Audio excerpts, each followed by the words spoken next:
History lessons are a tricky thing. I assume that most students in Germany have the feeling that history started in 1933 and ended, depending on which part of Germany you live in, either in 1945 or 1990. And it's nothing more than the memorizing of dates, places and names, which is incredibly sad. Up to the point I met my history teacher in class 7. I loved history. I could spend hours exploring ruins in Egypt, Italy and Scotland. I'm still convinced if it hadn't been for him, I could have been Indiana Jones by now. You call this archaeology? My name is Kristin, this is Hamstaku, and today I would like to explain why between all the gorgeous summer shows, pretty boys, and other countless stories about Nobunaga Oda, I enjoyed Nobunaga Concerto so much. Nobunaga Concerto is a time travel story based on a manga by Ayumi Ishii that transports modern-day student Saburo to the Sengoku era. He finds out that he looks exactly like Nobunaga Oda, who asks him to take his position for as long as he needs to recover, since he is of a rather sickly constitution. Saburo, on the other hand, never really cared for Japanese history and knows only one thing: Nobunaga has to eventually unify and conquer Japan. How he did that? Well, Saburo will make something up as he goes along. なんと織田信長として生きることになったのです。あれ?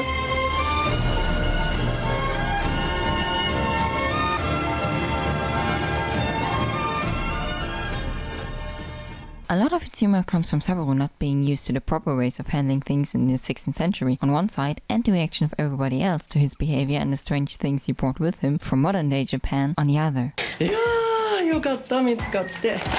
あ、これは誰にございます？それは誰でしょうね。こんなあられもない姿で紙の中に閉じ込められて。妖術というものにございますね。いや、それ写真にしても何故殿がこのようなものをお持ちなのでございます？夫婦の危機だ。I came to like him as a character when he decided that he can't be bothered to wear pants at home. From what I experienced from living with a man, I feel like this is kind of a thing men do, isn't it? Let me know in the comments below, or maybe don't. He definitely became a lot more relatable through that action. An interesting aspect of Nobunaga Concerto is that, while being an historical inspired show, it doesn't force dates and events on me and acts more in a show don't tell kind of way. For example, we meet Matsudaira Takechiyo as a grown man, but we learn that Saburo met him for the first time when he was a kid. In episode 5, it's already been years since Saburo slipped through time. That in 5 episodes so much time must have passed was confusing to me as well, especially because it jumps between going through years in a matter of minutes and focusing on only a few weeks over the course of 2 episodes. If you take a few minutes to think about it, this does make sense. You don't deal with a rebellion in a matter of days. You don't form alliances in weeks, and it takes an awful lot of time to collect your men, to arm them, and to bring them to wherever a battle is going to take place. It is simply hard to imagine nowadays, where I can upload a video to a platform that is accessible from all over the world in a matter of seconds. Something that might make the story hard to follow is the sheer amount of names and places. That definitely doesn't happen to you if you're familiar with Japanese history, but it is another plus for Saburo as a main character. He has no clue either. Luckily, I don't need to know the name of every character to follow a story. A rank, a color or a distinguishing feature help to follow along just as well. Okay, he's his friend. He's the quiet but badass military guy. Not those 3. I like those 3. And so on. I can't wait to find out more about the mechanics of this time travel story, especially things like how Saburo's deeds influence the present, if there is a way back for him, because we know how Nobunaga's story ends, but we can only take wild guesses what that would mean for Saburo. What will scare away most people are most likely the visuals. The backgrounds are unbelievably beautiful and stunning. It has everything that we connect with Japan, from cherry blossoms over Japanese maple to gorgeous shoji doors. In its own way, it does everything that every other show, which is widely considered impressive, does as well, like playing around with guardrails. Some shots could even be used perfectly as a replacement for an antique Japanese painting, and you would have to look twice to notice the difference. Nobunaga Concerto feels incredibly warm most of the time, which is due to the choice of color. A lot of scenes contain a high amount of red, orange, yellow and gold, and even at night this special warmth is still around, because torches and fires are the only light sources. When the background has a more cool tone to it, it is usually a moment Saburo makes up his mind, like in this one in which he makes clear that Nobunaga Oda can't die because he is the one to eventually unite Japan. The colors each person wears seem to be symbolic as well. Especially in the beginning, Saburo is displayed wearing white and red because he's the proof a united Japan does exist under a flag which is white and red in the future. His advisors are represented in a different shade of one color, which seems to hint towards the temper too. In contrast to the peasants Saburo just happened to hire, they are also already settled into society. The men Saburo hires look a lot more bright and colorful, just as their characters. Here is where it gets tricky.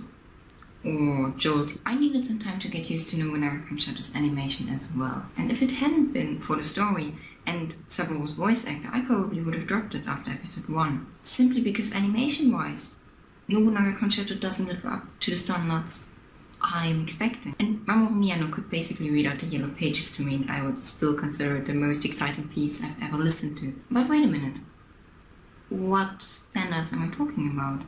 Where are they coming from? And does everything have to apply to those mysterious standards? Nobunaga Concerto is simply different from anything I've seen in anime so far. The character design reminds me a lot of traditional Japanese portraits, and the way they move is closely based on the traditional Japanese art of puppetry called bunraku. Bunraku differs from Western-style puppetry in a way that you can actually see the puppeteer on stage, making it a completely different viewing experience for me at least. The most important thing when talking about Nobunaga Concerto's animation is that it looks the way it does because someone wanted it to look that way. Every move was exactly planned to be as clunky and awkward as it looks to us, and every line is exactly where it belongs. I enjoy it because of its consistency in what it does. The picturesque backgrounds aren't there to hide any kind of flaws, they emphasize the chosen style. Criticizing Nobunaga Concerto for its outward appearance is like criticizing stop-motion figures for looking like modeling clay. An artist decided that this style was the best way to bring his message across, and trying new ways is awesome. As much as I love bright colors, sparkly lights and Bishon, I appreciate it when an artist takes a different approach on those things.